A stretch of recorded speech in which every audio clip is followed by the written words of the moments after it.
Breaking news చూస్తున్నాం. సంగారెడ్డి జిల్లాలో ప్రేమోన్మాది ఘాతుకానికి ఓ యువతి ప్రాణాలు కోల్పోయింది. యువతిపై దాడి తర్వాత ప్రేమోన్మాది కూడా కత్తితో పొడుచుకున్నాడు. కానీ ప్రవీణ్ కొనవూపిరితో హాస్పిటల్లో వెంటిలేటర్పై ఉన్నాడు.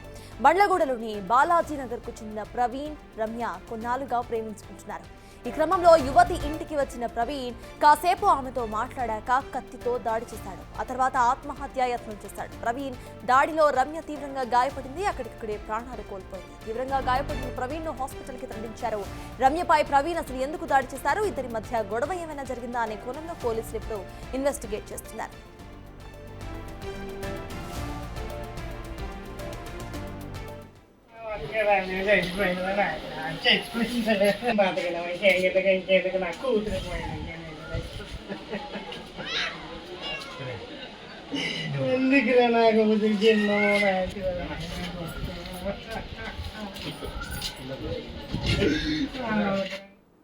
ఈ ఘటనకు సంబంధించిన పూర్తి అప్డేట్స్ మా ప్రతినిధి సురేష్ ఘటనాస్థలం నుండి లైవ్ లో అందించడానికి సిద్ధంగా ఉన్నారు.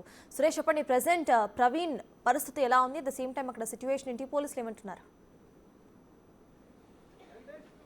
ప్రవీణ్ గాయపడడంతో అతన్ని హాస్పిటల్కి తరలించారు. ప్రస్తుతం చికిత్స పొందుతున్నారు.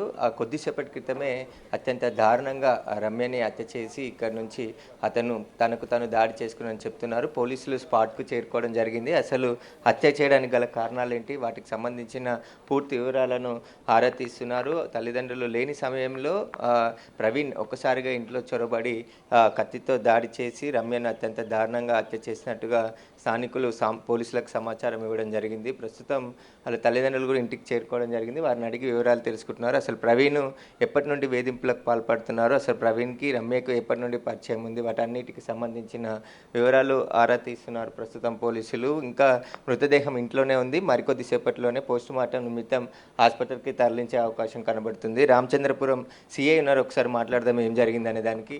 ఏం జరిగింది సార్? అసలు ఇంకా పూర్తి వివరాలు తెలియాల్సి ఉంది. ఇన్వెస్టిగేషన్ నడుస్తుంది. ఏమి కత్తితో దాడి చేసి తనకు తెలియదు. క్లూస్ టీమ్ వచ్చింది, అది వచ్చి చూసిన తర్వాత చెప్తాం.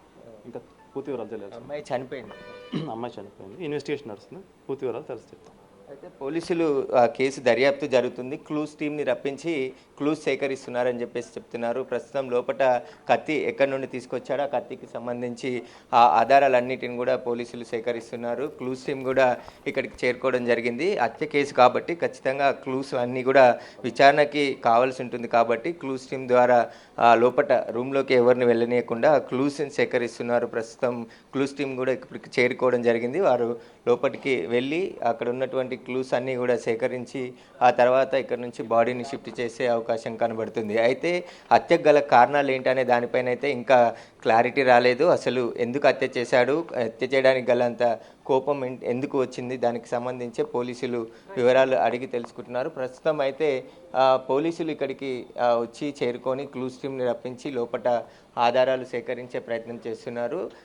ఎవరైతే ప్రవీణ్ ఉన్నాడో ఆయన తనకు తాను గాయం చేసుకొని ఇక్కడి నుంచి హాస్పిటల్కి తరలించడం జరిగింది. హాస్పిటల్లో చికిత్స పొందుతున్నాడని చెప్పేసి కూడా చెప్తున్నారు. అయితే ప్రస్తుతం అయితే పోలీసులు ఈ ఘటన పైన కేసు నమోదు చేసుకొని అన్ని కోణాల్లో దర్యాప్తు చేస్తున్నామని చెప్పేసి కూడా రామచంద్రపురం పోలీసులు చెప్తున్నారు. ప్రస్తుతం వాళ్ళ కుటుంబ సభ్యులు కూడా అక్కడే ఉన్నారు.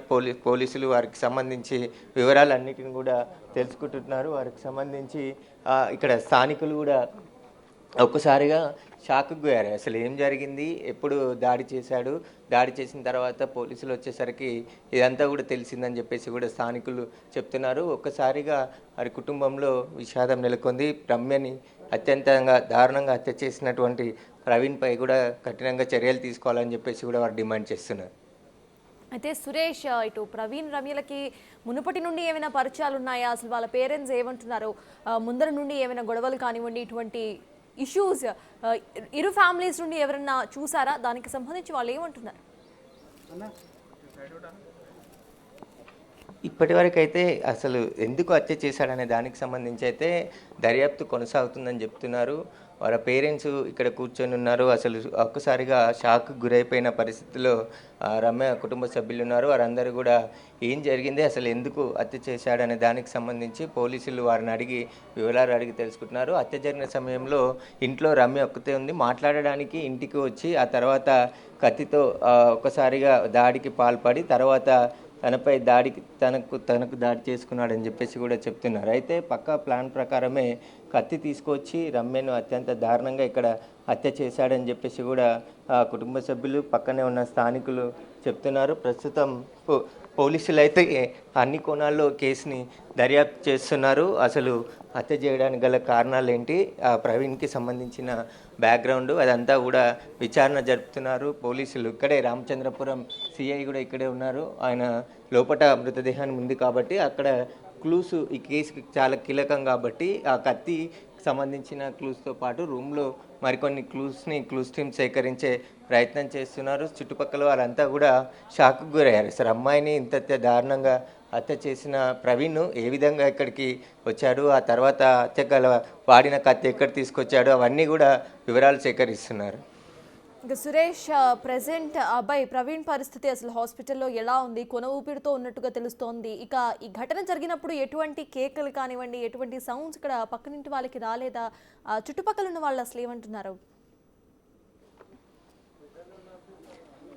అంటే ఇంట్లో రమ్య ఒక్కతే ఉందని తెలుసుకొని ఇక్కడికి వచ్చిన ప్రవీణ్ ఒక్కసారిగా కొద్దిసేపు మాట్లాడి ఆ తర్వాత ఈ దాడికి పాల్పడి హత్య చేసినట్టుగా తెలుస్తుంది. ప్రస్తుతం పోలీసులు అయితే అన్ని వివరాలు అడుగుతున్నారు. చుట్టుపక్కల వారికి, కుటుంబ సభ్యులు అందరికీ కూడా వివరాలు అడిగి తెలుసుకుంటున్నారు. అసలు ఏం జరిగింది, ఎలా హత్య చేశారు, అసలు ఏంటి గొడవలు ఏంటి, దానికి సంబంధించిన వివరాలన్నీ కూడా అడిగి తెలుసుకుంటున్నారు.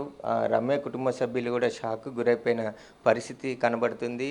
అత్యంత దారుణంగా కత్తితో చంపి ఇక్కడ నుంచి వెళ్ళే ప్రయత్నంలో తనకు తాను దాడి చేసుకున్నాడా, లేకుంటే రమ్య దాడి తప్పించుకునే ప్రయత్నంలో గాయాలయ్యాయనా, దానికి సంబంధించి పోలీసులు అయితే ఆరా తీస్తున్నారు. అతన్ని లోకల్గా ఉన్నటువంటి ప్రైవేట్ హాస్పిటల్కి తరలించి చికిత్స అందిస్తున్నారు. వాళ్ళ కుటుంబ సభ్యులు కూడా ఇక్కడికి, బంధువులు అందరూ చేరుకున్నారు. అసలు ఏం జరిగిందనే దానికి సంబంధించి కూడా ఏంటి అనేది ఒక షాక్కు గురైన పరిస్థితి. చుట్టూ బస్తీలో ఉన్న వారంతా కూడా ఇక్కడికి వచ్చి తెలుసుకునే ప్రయత్నం చేస్తున్నారు. చాలామంది ఇక్కడ స్థానికులు కూడా వచ్చి అసలు ఈ ప్రవీణ్ అమ్మాయిని అత్యంత దారుణంగా హత్య చేసినాడు కాబట్టి అతనిపై కఠిన చర్యలు తీసుకోవాలని చెప్పేసి కూడా స్థానికులంతా కూడా డిమాండ్ చేస్తున్నారు. Right, thank you Suresh.